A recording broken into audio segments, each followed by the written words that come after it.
Halo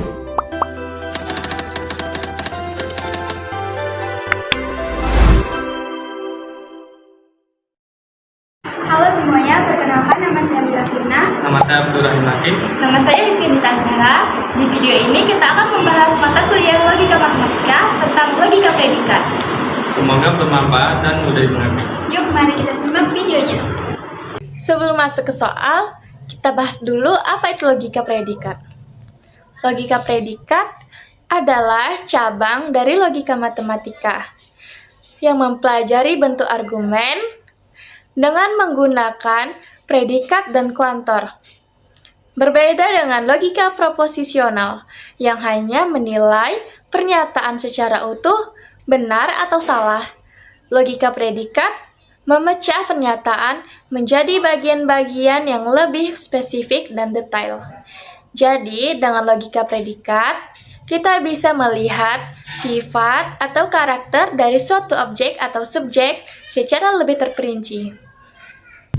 Sekarang kita masuk ke contoh soal.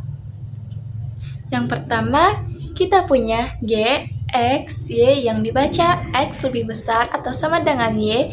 Kita diminta menentukan nilai kebenaran dari G 5, 3, dan G 2, 4.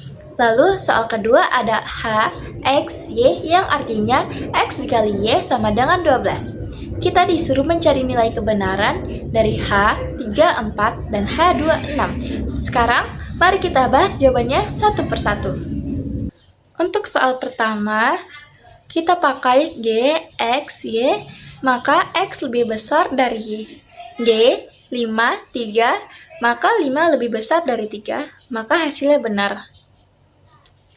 G, 2, 4, maka 2 tidak lebih besar dari 4, maka hasilnya salah. Lanjut, soal kedua, H, X, Y, maka X kali Y sama dengan 12. H, 3, 4, maka 3 dikali 4 hasilnya 12, berarti benar. H, 2, 6, maka 2 kali 6 juga 12, jadi ini juga benar. Dari soal ini, kita belajar bagaimana cara menerapkan logika predikat dalam bentuk perbandingan dan operasi matematika seperti perkalian. Selanjutnya kita bahas tentang satu predikat.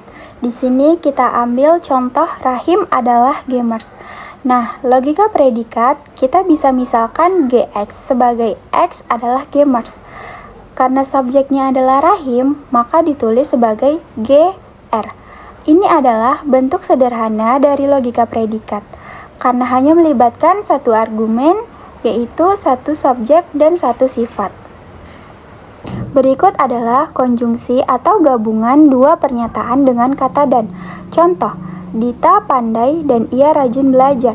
Kita misalkan PX untuk X pandai dan X untuk X rajin belajar.